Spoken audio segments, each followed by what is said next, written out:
we have a fireside chat, and this promises to be very interesting. This fireside chat is all about productivity enhancement in the post-COVID era, building capabilities for future readiness. So the fireside chat will be moderated by Mr. Ashish Garg, Managing Director and Senior Partner at Boston Consulting Group. Welcome, Ashish. And he's going to be joined by two very senior bankers. I welcome on board Mr. Sanjeev Chadha, Managing Director and CEO of Bank of Baroda, and Mr. Rakesh Sharma, Managing Director and CEO of IDBI Bank. So over to you, Ashish. Thank you.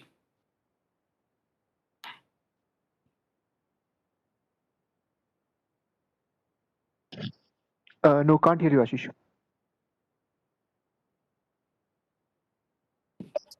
Ashish, you need to unmute yourself. All right. Am I audible now? Yes, you All are. right. Thank you so much. Thanks for the welcome. And it was pretty interesting to hear the remarks and discussion from the previous panel. Um, Look, I think we'll continue to build on what was discussed in the previous session. Uh, and I think many things are in continuum, but COVID has just fast forwarded many trends and uh, many moves that both at the employee level as well as the employer level were anyway in the works. So the speed of change really has moved with tremendous pace. Um, when we think about productivity and we think about post COVID era and thinking about capabilities, you know, we are probably at a point of inflection if we get this right, because we are talking of change at scale. If we get this right, we can not only have a more engaged workforce, we can have a better work environment, we can have reduced cost, thereby leading to very good productivity. We could have actually very new capabilities that the bankers can build in their organizations. But if we kind of falter in the way we design and implement, it could lead to mistrust. It could lead to frustration in teams. It could lead to drop in energy and a little bit of malicious compliance, which could be very bad outcome for productivity and for the organizations and employees themselves. So I think we are at a beautiful point where we have seen over the last 6 and more months what can be done, what has happened, and now we can strategize both on our HR but also in other enablers and capabilities to make sure the productivity for the employees and the organization goes up. The panelists have been introduced. It's my privilege to welcome once again Shri Chadda and Shri Sharma. Both are very seasoned bankers, and we would love to hear your thoughts, sir. Uh, the way we will run the format for this 30 minutes is I'm going to make some brief points using some slides. Thereafter, we have some themes which we are going to discuss on. And given that we have we have the luxury, we will have both the panelists speak about each of their points and provide their perspective. Please feel free to type your questions on the chat, and we will keep a few minutes towards the end to take those questions. With that, let me get started. I just need to present this.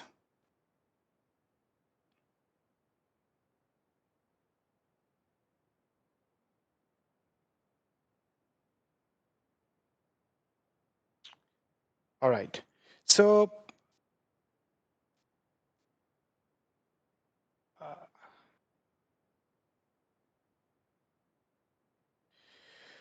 So the title of this fireside chat is Productivity Enhancement in Post-COVID Era, Building Capabilities for Future Readiness.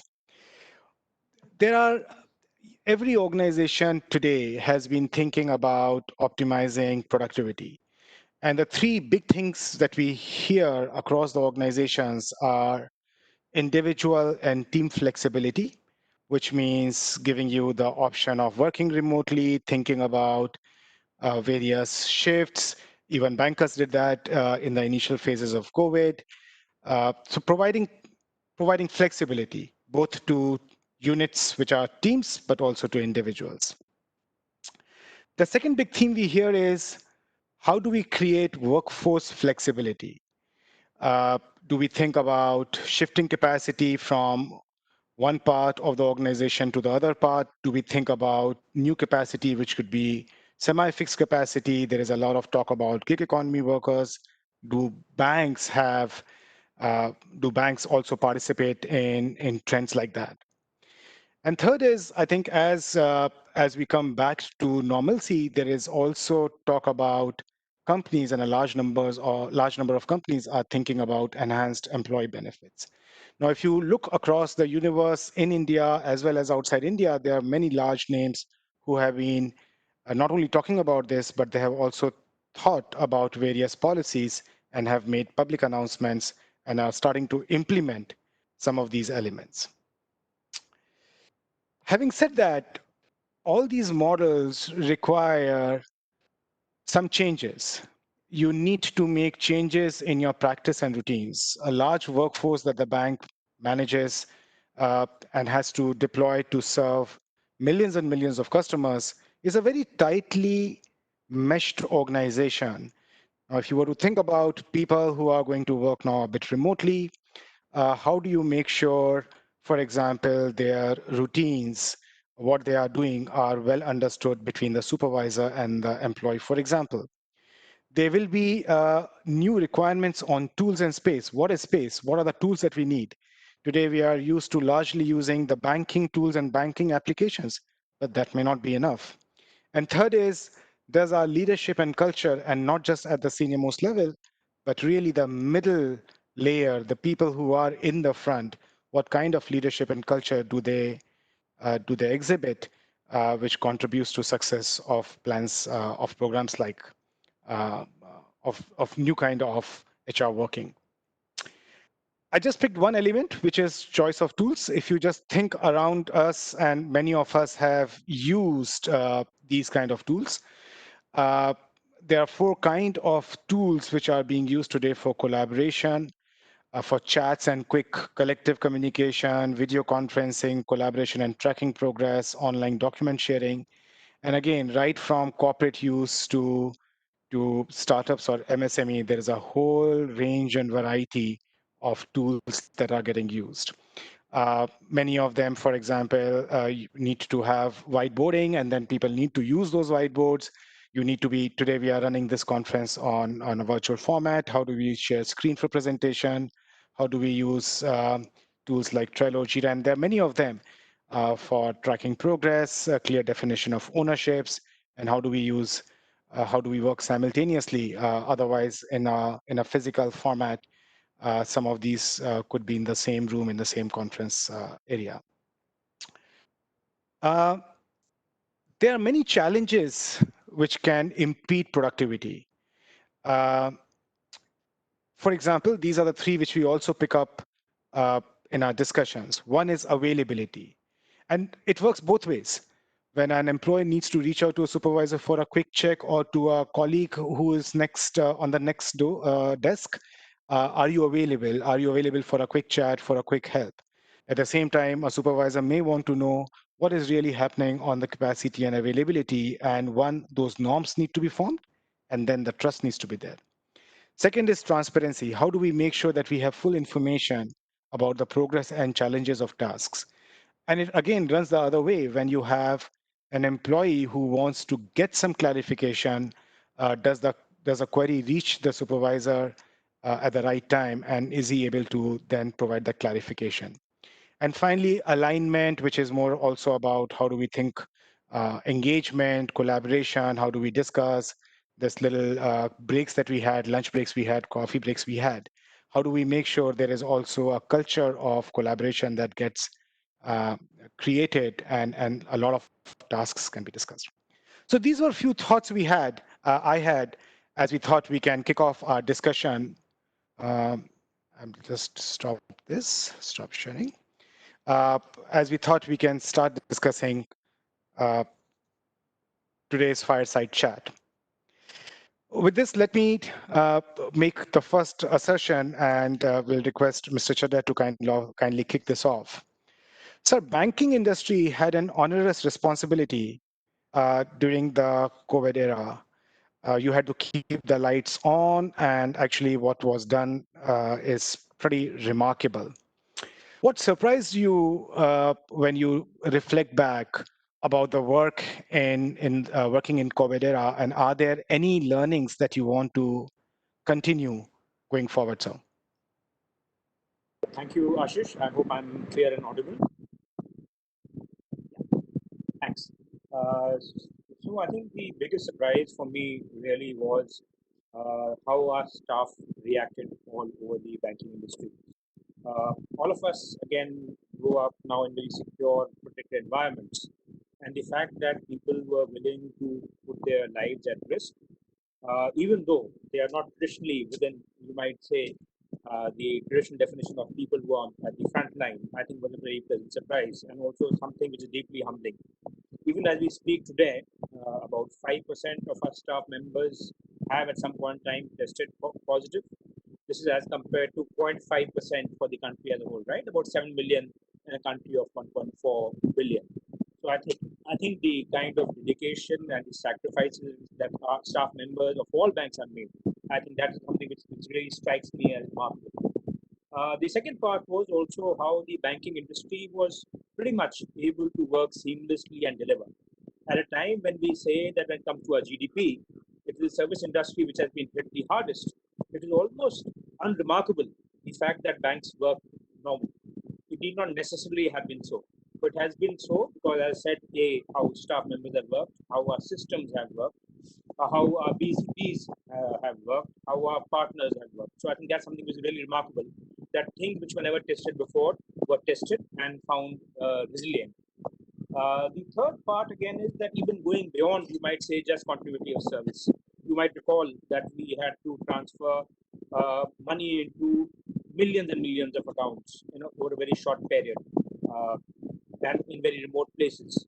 So I think that's where you found, to your surprise again, the value of the business correspondence in terms of the last mile delivery. I think that was a great lesson, and a lesson in terms of what is the potential of this channel to deliver for the bank. Also, to some extent, the issues in terms of outsourcing and some vulnerability it might create. Call centers, for instance, were more impacted as compared to branches and business correspondents. So I think that's a lesson. How do you actually make sure that these kind of outsourcing arrangements are not concentrated at one place? I think that was a lesson for us. Then productivity tools, which are always there with us. You talked in your presentation about things like SharePoint. So I think when we normally buy any kind of productivity arrangement, say Microsoft, a lot of things come along with PowerPoint and Excel and Word that you use, but you never use them. But the fact is, those tools were always there, and you have learned to use them, and you have found actually it works very well. And lastly, I think possibly the issue of time discipline. I think this conference had been held in a physical environment. I'm sure there would have been a half an hour overrun. Speakers would not have come in time, but here you were starting on a tee. So I think the time discipline that these times have inculcated, that has been a great lesson. And also, very frankly, the sheer futility of travel. Some travel is very important. Some face-to-face interaction is very important. But you did realize that so much of travel was entirely futile and a waste of time. So I think these were all very important lessons for me, personally at least.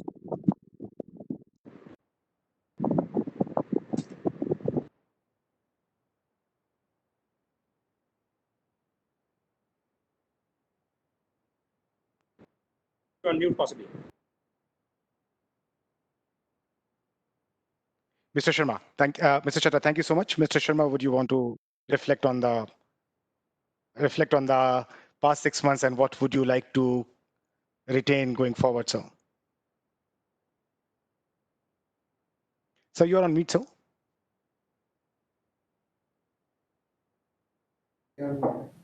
Yes, sir. Now we can hear you. Okay. So thank you, Mr. Ashish. So I would like to respond in two ways. First is that it did not surprise me much because in the past also banks have faced so many crises and some certain emergency situations. You will also recall, So banks have always stood to the occasion, and they have always been ready to serve the the customers in an uninterrupted way. So that was not a surprise. We knew that whatever problem comes, we will be able to comply with and serve our customers. But yes, this that work from home culture, that was a new thing for us.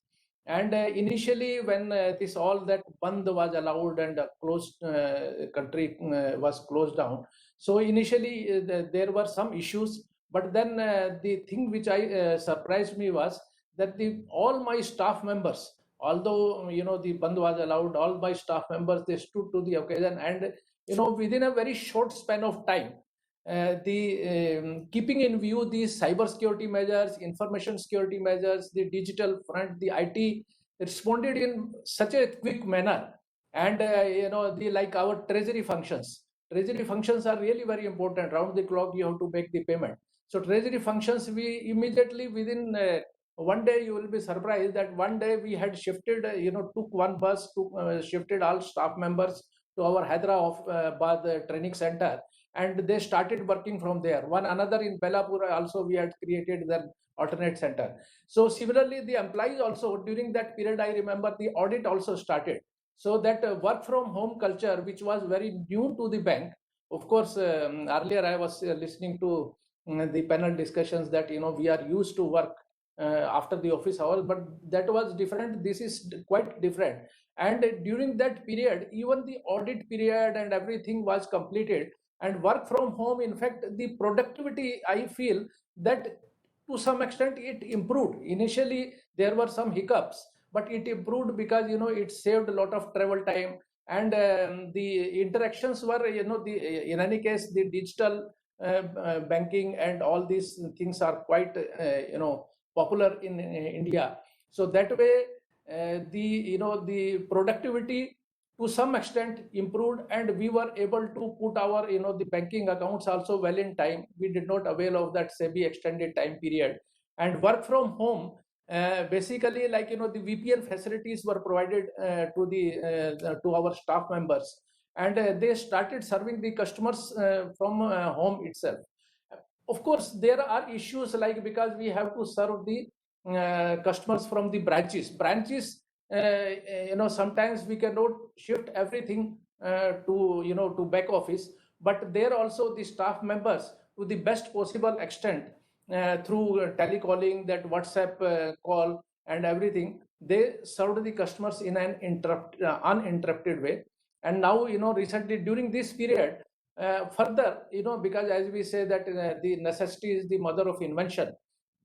So we have developed on various digital products which are helping us now in further Right, sir. providing better customer service, and it has Yeah. improved the productivity of the employees. Thank you so much, sir. So, given I see a very positive experience for remote working or hybrid remote working, along with that, we have also heard various other levers, such as flexible working hours. You don't really need to have the same defined of fixed working hours. Adjustable team size. You can really capacitize your team where the work is more today, or also repurposing your team, getting people to multi-hat. In some of the organizations across the world, you see these levers being used. Do you think these are applicable to your banks as well? And do you think they can provide an uplift to productivity? Why don't we start with you, Mr. Sharma, this time? Yeah, so thank you. Yes, again, I will like to divide this in two parts. So one is that banking, that customer facing departments, and the back office facing department, and the central role and back office functions. Back office function and this central role, yes, certainly. This differentiated that different working hours. It has really worked well, and in fact, we have learned from the past. Now, during these 6 months, which was a new thing for us, now we are thinking that why not we adopt these things in future also, because not only it will improve the productivity, it will reduce Right, our sir. cost also to some extent. So Got it. these are, in fact, these are quite applicable, and especially for back office and centralized work. For the front office, we are working on various digital developments, which will also help us in giving some relief to front office staff also. Got it, sir. Mr. Chadha, Mr. Sharma clearly mentioned about the back office, but 80% of our staff is actually in the front office. So unless we really look at them, of course, there will be benefits, but may not be fully out there. Is Bank of Baroda thinking about these levers more across front offices, back offices? So I think in so many ways, what your staff does is determined by what your customers want. You mentioned absolutely, it's right that 80% of our staff is as of now in the front office. But the fact is that if you look at our customers, they are now not necessarily coming to branches all the time. They may want to be served where they are. Digital banking is becoming more and more routine. So therefore, I would believe that the imperative of keeping 80% of staff at the front office is going to change. You probably would be dividing your staff into 3 categories. People who do need to work in branches at the front office, people who are in back office and can work remotely, and then there would be people again who would be working in a hybrid manner. So I think what we need to possibly do over the next few months and years is to look at our work processes very, very carefully and see how do you serve the customer best, where does the customer want to be served, and also where do the staff want to work. It also gives you an opportunity to access talent which was not possible previously. Now, since now you allow people to work remotely, or at least some work can be done remotely, it means that you can actually access top class talent, which may be available only a few hours a day. It's something which does not work in a traditional way of working. It might be possible to even employ fruitfully people who have retired but have much to contribute to the bank. If you could also look at again other categories of workers, possibly again people who are taking a sabbatical but might want to still work a few hours. So I think there is a tremendous flexibility which is there. So as much as we talk of productivity, and when we talk productivity, I think Mr. Sharma made a very valid point. There are costs which can be saved, and therefore per unit productivity can go up. But I don't believe you can really argue that people are more productive as a general proposition working from home as compared to the office. There are team dynamics which remain very important, but it is possible again to access differentiated talent, and also it is possible to save fixed costs. If we add all of this up together, then productivity does go up. But what you need is possibly a very flexible approach toward looking at your customers, not take certain things as given that I've got 8,000, 9,000 branches. How do I make those productive? You just possibly might need to realize that you don't need 8,000 branches. So I think it's a totally different ball game. And change which might have come in next 5 or 10 years, possibly it's got fast forward next 1 or 2 years. Thank you, sirs. That you kind of gave a lot of, you opened this conversation in many ways. You spoke about different talent pools. You spoke about, flexible and different kind of employment contracts. You spoke about operating model. I think that's a pretty big moment, at least in the thought process and what can be done. Mr. Chetta, how are you thinking about a differentiated talent model, different capabilities, and what kind of messaging is required in the organization to receive it? What kind of enablers are required to get this right? I think one must again appreciate that even like organizations are changing in terms of how they view work, even people again have got different priorities, different stages of life. Somebody might want to work full time today, maybe next 3 years you might want to have flexible working hours and that come back to full time work. So our HR models must encompass this change, and if we are sufficiently creative, sufficiently flexible, and sufficiently employee centric, I don't believe that this transition needs to be painful at all, unlike previous transitions which might have been. I think it's quite possible that over the next 4 or 5 years, Bank of Baroda is looking at having a workforce, only 50% of which may be full-time employed in branches. The balance may be working from home. They may be working in partner institutions. I mentioned at the outset the value that one realizes of business correspondence. Now, there is no reason why they cannot be a more valuable and a larger part of our organization going forward. India, it's very often argued, lives in the 18th, 19th, 20th century simultaneously. Now, of course, we can say 19th, 20th, 21st. So therefore, again, when you need to access customers in remote rural areas, the business correspondent system works very well. Even in urban areas, in certain pockets, it might be the preferred way of working. Recently, when we underwent a reorganization and we had the merger of some branches, there were some senior citizens again who said, look, it's very fine. Your new branch is still half a kilometer away, but I have to cross a busy road. So that's where again you see that there's tremendous value which is possible by having a VC outlet near that the locality of a senior citizen. So I think we need to be creative, we need to be flexible, we need to listen both to our staff and to our customers. And I think over the next 2 or 3 years, we can achieve a transformation which is relatively painless and which can, in many significant ways, enhance our productivity and also our outreach to our customers. Thank you, sir. So, Mr. Sharma, I mean, Mr. Chatak laid out a pretty bold ideas out here, thinking about working with partners, working with, working using the full array of capabilities out there. Uh, are you at IDBI also thinking about a fundamental shift in your talent model, sir? Two things. One is, of course, already we are working on that reorganization of structure. That is one thing. Then, second, of course, after this COVID situation, we have taken a new project that work from home and banking from home. So these two projects, especially my teams are working that which are these activities which we can undertake from give the employees that they can work from home, and similarly that banking from home. So that is again another theme which we are working on that. And as far as the differentiated talent is covered, basically, like this presently, this is one good thing that most of these employees, although they might be whatever age bracket they may be, so all are quite digital savvy and tech savvy employees are there, so they are prepared to take the new challenges. But at the same time, yes, in future going forward, we need to build up some good talent for some differentiated talent for who are really much tech savvy, and some maybe those persons who can work with, like work on such programs separately. And second, we'll have to develop some digital tools like artificial intelligence, and we are also working on this already. We are in the process, and some chatbots and all these things, these are we are developing, so that so some of the routine and administrative work can be transferred to these such digital tools. So that also we are working on that, so that will help us further either number one, reducing the staff strength and improving the productivity of the staff and reducing the cost.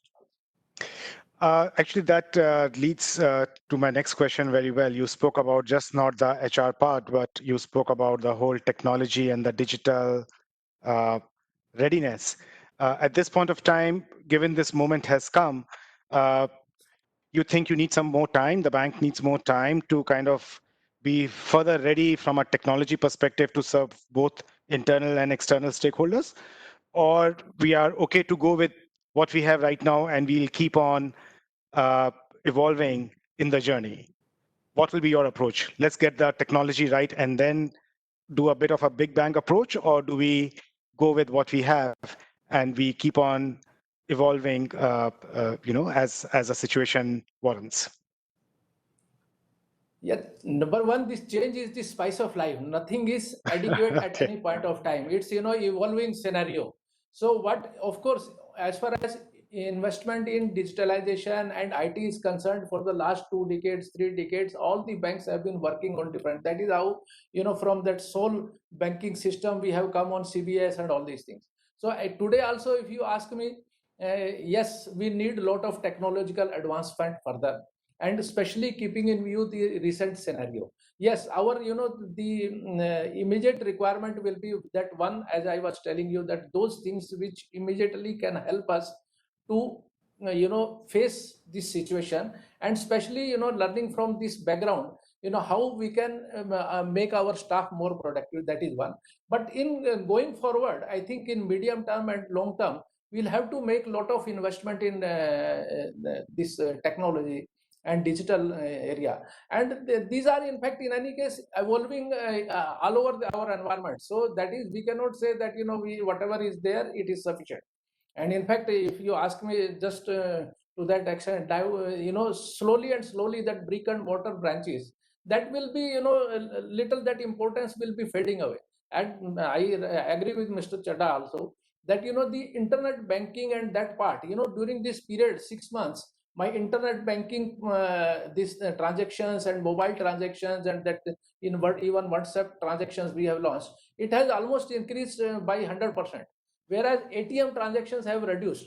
But we'll have to make our ATMs in such a way that these ATMs not only become a cash dispensing machine, it deposits cash Right, sir. also, it gives so many other facilities. So it becomes for a mini branch. So that way we'll Got have it, to sir. develop on the technology. Yeah. Mr. Chadha, my final question to you before we see if there are any one or two audience questions we can take.